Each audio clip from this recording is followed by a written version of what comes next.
Hello, I'm Austin Heyman. Welcome to Seniors Today, a monthly program produced by the Commission on Aging and devoted entirely to issues and interests of Montgomery County seniors. This month we will meet and learn about both of this year's Neal Potter Path of Achievement Award winners. But first, SAGE, which stands for Services and Advocacy for GLBT Elders, is the nation's largest and oldest service organization for gay and lesbian older adults. And joining me to tell us about the organization and services here in the Washington, D.C. area are Ken South, the Director of Credentialing Programs for the American Academy of HIV Medicine, and the President of Prime Timers of D.C., and Dr. Imani Woody, Chair of SAGE Metro D.C. Well, welcome to Seniors Today. SAGE, tell us about it. SAGE USA or SAGE National is the oldest organization directed to helping LGBT seniors in the United States, actually in the world. Wow. Mm-hmm. And so you have a large resource center here in the Washington metropolitan area. No, it's in New York, housed in New York. SAGE National is housed in New York, and the resource center that you're talking about was given through a grant from AOA. Is that in New York too? That is in New York too. Oh, I see. And virtual. Oh, okay. I mean, folks can go online and get all kinds of information because it is virtual. But in Washington, you have... we have SAGE Metro DC. Metro DC. And which I am chair. And what are the kind of things that go on in SAGE Metro DC? Well, we're a volunteer-driven organization, and we reach out to Montgomery County, Metropolitan DC, and Northern Virginia. Right. And we provide programs, education, and advocacy. Right. Now, Prime Timers, tell us a lot about Prime Timers. Well, Prime Timers is also a national organization, but I'm the president of the local DC chapter. And again, we're metropolitan. Right. It's a national social club for older gay men and our admirers. That's our little tagline. And the DC chapter has about 110 members. Our oldest member is 92. Wow. Youngest member hovers somewhere around 30s. And it's a social club. Right. And it's terribly important for older gay men to find places to meet their peers and to be able to have social programs, because for a lot of reasons. One, because of the general homophobia in the general community, and two, there's terrible ageism within the gay community. So those between homophobia and ageism, it kind of gets old gay men stuck in the middle. And there are many Montgomery County members? Do you have? Yeah, we have. It really is not planned, but we did a survey of our membership just recently, and just about 1/3 are from Arlington County, 1/3 from DC, 1/3 from Montgomery County. Now, I believe you were telling me before that there was a White House conference in Miami recently. Right. There was the White House LGBT Conference on Aging, which I attended. What were the main issues that came up there? Well, you know, the main issues were, well, the White House was trying to glean information on what was important to this community. And what came out is that housing, affordable housing for LGBT folks, just like in affordable. We've been talking about affordable housing in Montgomery County. You know. Right, and then transportation, because you know, as you get older, you need to not drive, perhaps, but you still need to get out. And Ken alluded to it, but isolation is a very intense. I can't think of the word. Well, you know, it's interesting that you mention that, because the Commission on Aging's two of its priority focus this year are transportation and housing. How cool is that? Yeah. And probably a third issue that's very close to that is caregiving. And we know that in the United States, 80% of all caregiving of frail elderly is done by their adult children. In the gay community, GLBT community, 80% of gay and lesbian people don't have children. So they're in what I call the open sandwich generation. Guys in my club right now in their 60s and 70s are taking care of their parents and burying their parents. When they're 70, 80, and 90, they have no children to take care of them. It's a serious issue. It depends. There's a lot of work that needs to be done in our institutions within the gay community and within the general community to try and support people as they age. How do you see that evolving? I mean, how is that going to be done? Well, right now there are many groups, SAGE is one, there are many SAGE affiliates across the country and other groups that are starting by educating, first of all, the nursing home community, the caregivers that are already out there, the institutions that already take care of elderly, but who never think. Many nursing homes have been interviewed, and they say, well, what about your gay and lesbian clients? Oh, there's nobody gay in this nursing home.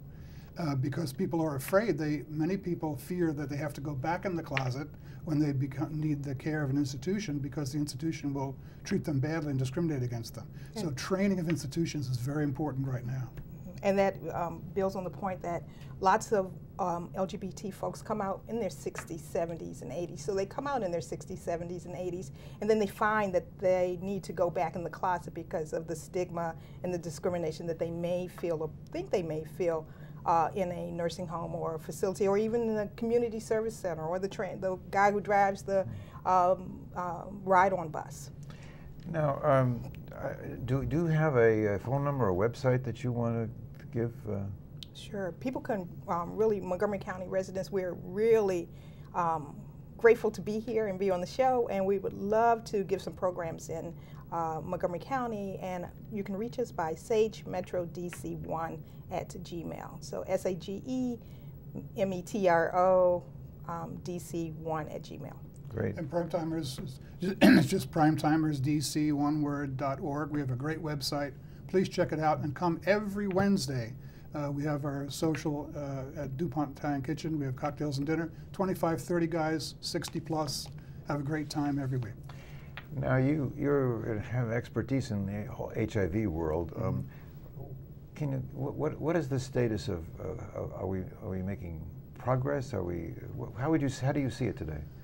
Well, we're certainly making progress. The treatments available now are incredible. I mean, I start out in the AIDS epidemic in the early 80s, where people literally went to the hospital on Friday, were dead on Monday. Now people are living 30 years with the virus. But in terms of GLBT elders, it's a very serious issue in that 17% of all new infections with HIV are people over 50. Within the next 3 years, 50% of all people with HIV will be over 50. That's a very serious issue. The medical community is not ready for it. The service agencies are not ready for it. And the infection rate is very scary because one wouldn't think that people who have been around for 30, 40 years have heard the messages about HIV wouldn't know how you can get infected. But there are many myths still out there. So, I mean, frankly, between the internet and Viagra, more people are getting infected.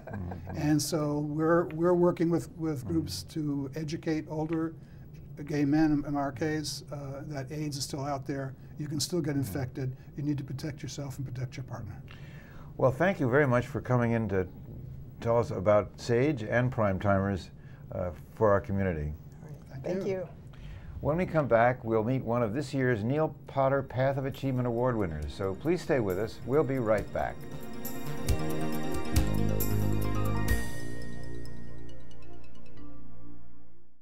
Did you know there are more than 10,000 county government phone numbers? Now there is only one number you need to remember for non-emergency calls: 311. MC 311 is Montgomery County government's new online and telephone information system.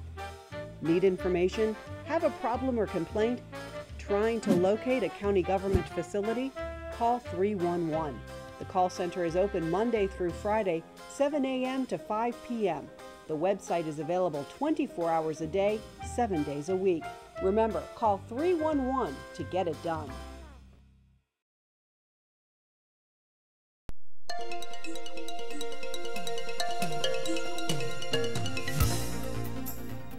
Welcome back to Seniors Today. The Neal Potter Path of Achievement Awards seeks to honor older Montgomery County residents whose accomplishments, enthusiasm, and commitment to their community make them outstanding role models for young and old alike. This year there were two winners, and I'm honored to be able to interview both of them for today's show. The first is Rubens, a longtime advocate for many issues, including housing, mentoring, and youth development. Well, welcome to Seniors Today, and congratulations. Thank you so much. I'm glad to be here. Well, it's very exciting that they chose you. You've had a long career, I know. You came to Montgomery County, I guess, in 1968. That's correct, yeah. And how did you get involved in the community then?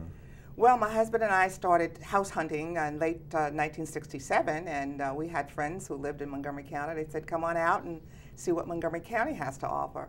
And as you may remember, we had not yet passed the Fair Housing law, which passed the next year, 68, and we encountered some resistance in terms of the neighborhoods that we wanted to consider buying in. So when we saw that things were not as open as we thought they were, we had a little difficulty, and we saw some housing discrimination.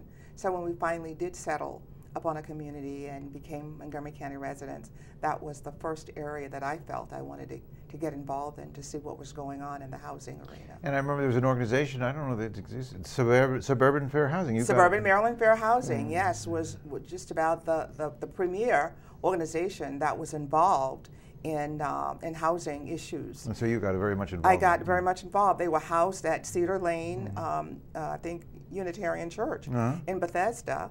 And I think that's maybe where I first met Neal Potter, as a matter of fact. And that organization was doing some testing to see what was happening in the market. And I volunteered to be a tester, and later became a member of their board and the vice president of Suburban Maryland Fair Housing. But you also got involved in education. Yeah.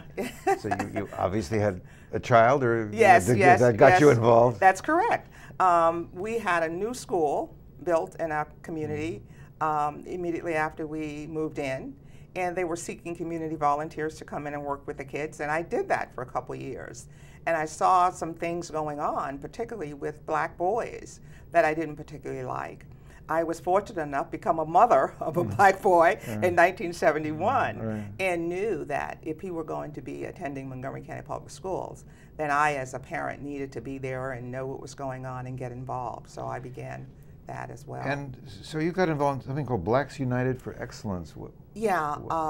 Later, when I was president of my sorority, Montgomery County Alumni Chapter of Delta Sigma Theta Sorority, our dear Roscoe Nix, the late Roscoe Nix, who at that time was very active with the NAACP, invited all leaders in the black community of organization to come together in a convocation to talk about education issues in Montgomery County. There were many, many critical issues at that time.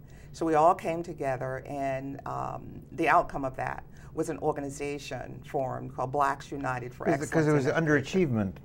That's correct. We were beginning then to see the achievement gap. And one of the things that Roscoe and many of the leaders always felt, that education was the pathway for and he established success. these awards. And later, he and a colleague of his established an organization, the African American Festival of Academic Excellence, to recognize particularly African American and minority youngsters who were doing well. Because Roscoe always said, I never want a black child to be told that he or she is acting white because they're smart. I remember that. Yeah. He wanted those kids to be smart. We're almost out of time, but I have to ask you, of all these things that you've ever done, what was the most meaningful to you? Well, one thing I saw that really disturbed me, because Montgomery County has a very wealth of African American history. There are traditionally African American communities throughout Montgomery County who were not a part of the mainstream in Montgomery County. We had Scotland, Tobytown, Stewarttown, all of those communities that were historically black who were not getting the services and resources that they needed. So I worked with some of the early council people, including Betty Scull, to get resources to those communities. I worked for over 20 years, particularly with Tobytown community and with the Housing Opportunities Commission, to see that those people, went into first-time home ownership as well as the rental resources that they needed. So that's one of my real, passions, working with those communities. You have given so much to the community. Thank you for coming in. Well, I'm delighted and congratulations to be here. Again, Thank Ruby. you, and I thank you for all that you do as well. It's been wonderful. Thank you.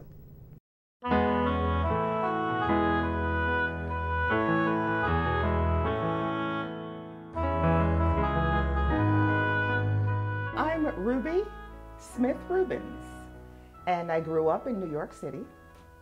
My family were very much rooted in the church as well as in neighborhood kind of activities. So I saw early on their involvement.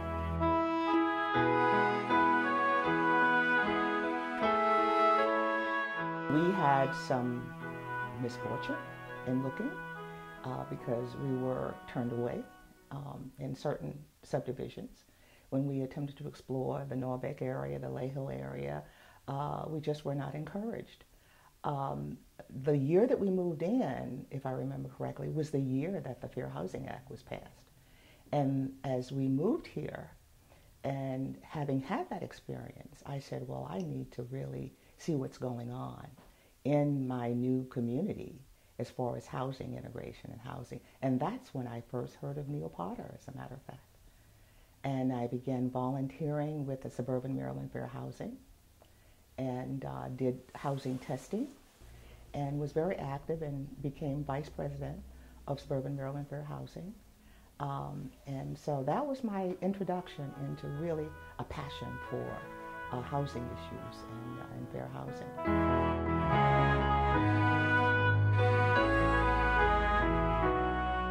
My son says to me now sometimes, Mom, you need to sit it down.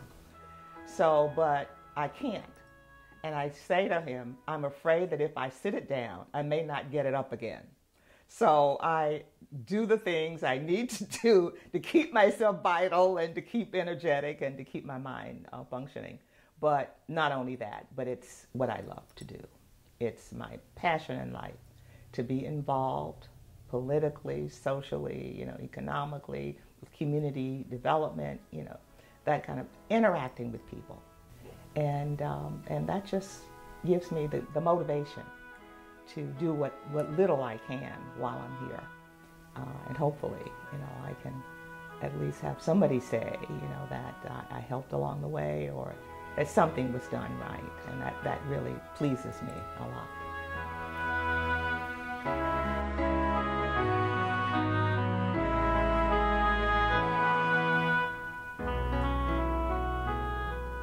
Love and friends and just peace and a feeling of being thankful for those things that the opportunities you've been afforded, as well as maybe what little you've been able to contribute. So I think it's a real, a thankfulness for all of that.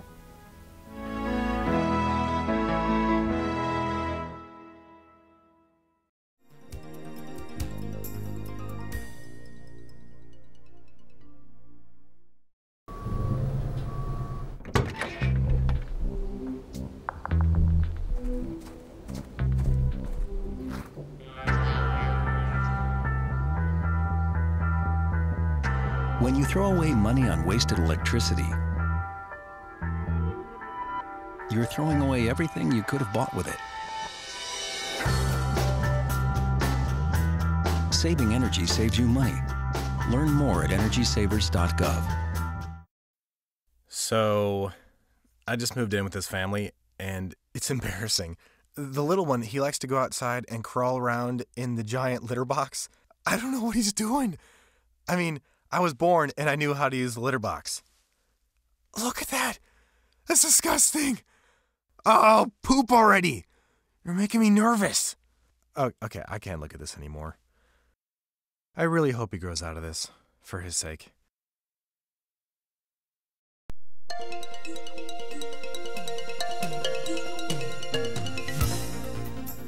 Welcome back to Seniors Today.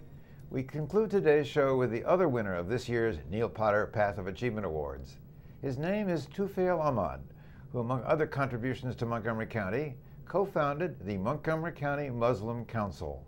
Well, welcome to Seniors Today and congratulations. Thank you very much. Well, you have come a long way from India to Pakistan to New York to Montgomery County. Yes, sir. And you came to Montgomery County in 1973. And how did you get involved in the community? You've been very much involved, but what started it? Actually, in 2000, I was running my shipping company. My children got together and they said, you have done enough for us now. Now it is time for you to get involved in things which you wanted to do and could not do so far. So I got involved with the political things first. But unfortunately, 9/11 happened, and that changed the whole thing for the Muslims. And therefore, we had to work very hard to get the Muslims together, and in order to impress upon them that the thing to do was to get out and get involved rather than staying home. So that appeal we had to make, and we got this MCMC, Montgomery County Muslim Council, formed, and they all got together and they came and we said, what is the best thing we can do for the community at large? So we decided, let us go and feed the homeless. So we went to Washington, D.C., and there is a homeless shelter which has about 1,000 people there. So we went there, we got the food prepared, we spent about $5,000 and went there and fed them. And they were so happy. It was a very, very satisfying thing for me personally and to all about 50, 60 volunteers who came from the community and got involved. Well, I read a little bit about your background, and I guess you, as a very young child, yes, your mother had you go to feed the poor in India? In India, yes, yes. So that's where it all started. Exactly, this is all. This is what I tell, that my father was an educationist and my mother was a giver, and their blood is flowing in my body. What can I do? So how do you go about? Do the community collect food, or how do you? Actually, what we decided that let us first we started with the homeless feeding program. Then we said let us do another thing, and we found out that Manna Food is short of food. Therefore, we should go out and collect food on the weekends. So we started going out and collecting the community and getting them involved in food collection. So we took one Sunday or 2 Sunday or 3 Sunday, every Sunday the people will come out and go in the giant store and collect food. And it was such a good experience for our children when they saw the generosity of the people coming out and giving food, and we collected about 17,000 pounds of food last year. This year, in one weekend, we collected 10,000 pounds oh my of goodness, food wow. and donated to Manna Food. Manna Food, yes, yes. to Well, Manna that's the Food, principal yes. center. Exactly, yes. And you told me also that you started a project with older people with the bus. Exactly. Tell me about when that. When we did so much for the larger community, we go and feed the, on Thanksgiving we provide dinner for about 250 families. Then we do the gift basket at the time of Christmas. So we were doing all these things. Then it occurred to us, what is the need of our own community? And we found out that the older people are getting large in number and they need help. They have to get out from their home. That's true for all of us in the for community. all of us, especially for them. Yes. So I said, let us buy a bus and take them out from their home and go and take them out to museum, to other places and show them around, because there is no point in getting them in their home and doing nothing except watching TV. Right. So that was a good thing for our community. Absolutely. Yes. So it is your faith also that has motivated you, besides your childhood experience. Exactly, yes. Our faith teaches us, go and help the poor, feed the hungry. I narrated a story that one of the great saint in Baghdad, he said that I did not get communion with God through prayers or through fasting. I got communion with God by feeding the hungry people. That's a wonderful story. That's wonderful. Well, you've done so many wonderful things for the county. Thank you for coming in and sharing your story with us, and congratulations again. Thank you very much. I'm so blessed.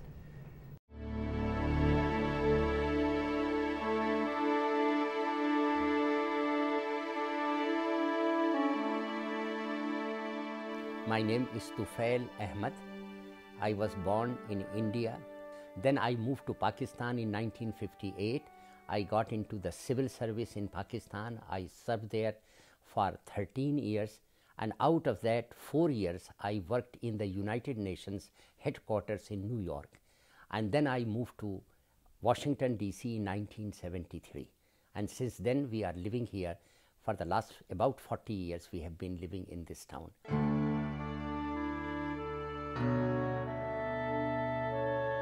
I think the 9/11 was a complete shock to me personally, because I never realized it will happen or the Muslims will do it.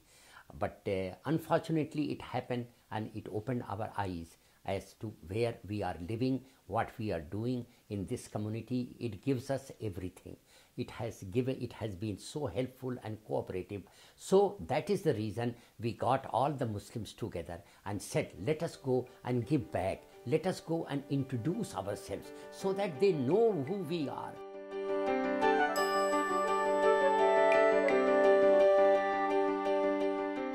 I think the value of volunteering is so important.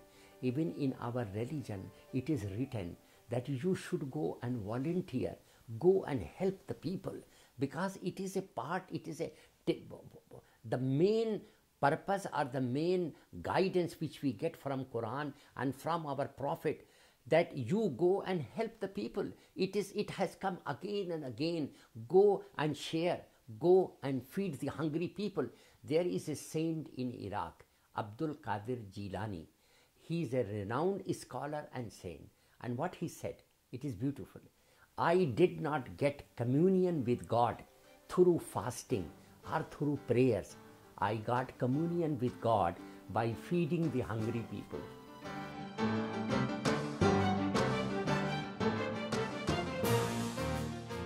The most important thing which has been to me is all the work which I am doing in the community right now from morning till evening. I am retired since 2000, but there has not been even one day of my active life in Washington.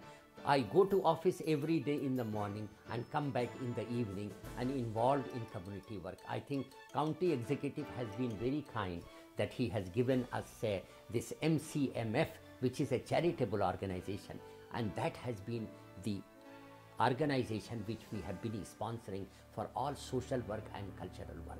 And therefore my motto is that so long as I am living, I can continue doing and bringing life, a better life and a better place in Montgomery County.